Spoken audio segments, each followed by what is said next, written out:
Hi. കുറേ നാളത്തെ ആഗ്രഹമായിരുന്നു, എനിക്കൊരു വണ്ടി എടുക്കണമെന്ന് ഭയങ്കര ആഗ്രഹമായിരുന്നു. ഉണ്ട് അധ്വാനിച്ചുണ്ടാക്കുന്ന ഒരു വണ്ടി എന്നൊന്നും പറയത്തില്ല, അതിന്റെ ഒരു കഷ്ടപ്പാടാണ് ഈ വണ്ടി. ഇങ്ങനെയാണെങ്കിൽ നിനക്ക് അപ്പിയിടാൻ പോലും സമയം കിട്ടി കാണില്ലല്ലോ. ഞാൻ സൈസ് ഉള്ളതുകൊണ്ട് എനിക്ക് വലിയ വണ്ടി വേണമെന്ന് ആഗ്രഹമായിരുന്നു.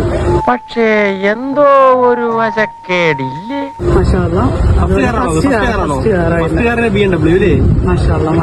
നാട്ടുകാരങ്ങനൊന്നും അല്ല പറയുന്നത്. ഒരു പാവപ്പെട്ട കാറ് കച്ചവടക്കാരനെ പറ്റിച്ച് ഒരു BMW ഒപ്പിച്ചെടുത്ത് അതിൽ ഞെളിഞ്ഞിരുന്ന് യാത്ര ചെയ്യാൻ ഒരു തുള്ളിയെങ്കിലും നാണോ മാനോ ഉള്ള വ്യക്തിക്ക് പറ്റുമോ? നിങ്ങൾ ഈ പറയുന്നത് BMW കാർ മേടിക്കാനുള്ള കാശൊക്കെ കാണുമല്ലോ. കൊടികളല്ലേ റസൂലേട്ടനടുക്ക ചോദിച്ചത്. അത് സംശയമില്ലാത്ത കാര്യം. എന്താ അല്ല, ഇവര് പറഞ്ഞ സ്ഥിതിക്ക് അക്കാര്യത്തെ പറ്റി സംശയിക്കേ വേണ്ടത്. ഈ ഒരു വീഡിയോ അടിയിൽ വന്ന ഒരു കമന്റ് ഉണ്ട്. വണ്ടി നല്ല ഇഷ്ടപ്പെട്ടെങ്കിൽ 8 മാസത്തോളമായി ഈ വാഹനം നിങ്ങൾ വാങ്ങിയിട്ട് ഇതുവരെ അതിന്റെ ഫുൾ ക്യാഷ് തന്നിട്ടില്ല. സജിനാനൂറേ, നിങ്ങളുടെ പേരിലേക്ക് വാഹനം മാറ്റിയിട്ടും ഇല്ലല്ലേ? വേറൊരാളുടെ പേര് കിടക്കുന്ന വണ്ടി ഓടിച്ച് നടക്കുക ഒരു ഉളുപ്പും ഇല്ലാതെ. വേറെ ഒരു വഴിയില്ല ഗൈസ്, പെട്ടിരിക്കുകയാണ് നമ്മൾ ശരിക്കും. എന്റെ ശാപമുള്ള വാഹനമാണത്.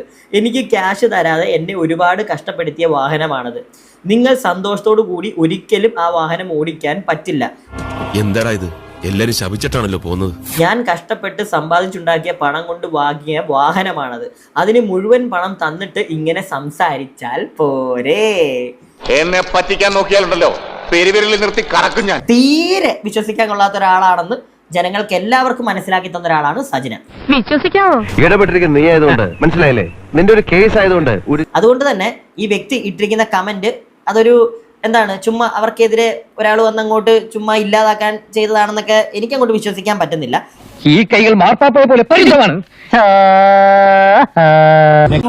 നെഗറ്റീവ് കമന്റ്സ് മാത്രം ഇടരുത്, തകർന്നു പോകും.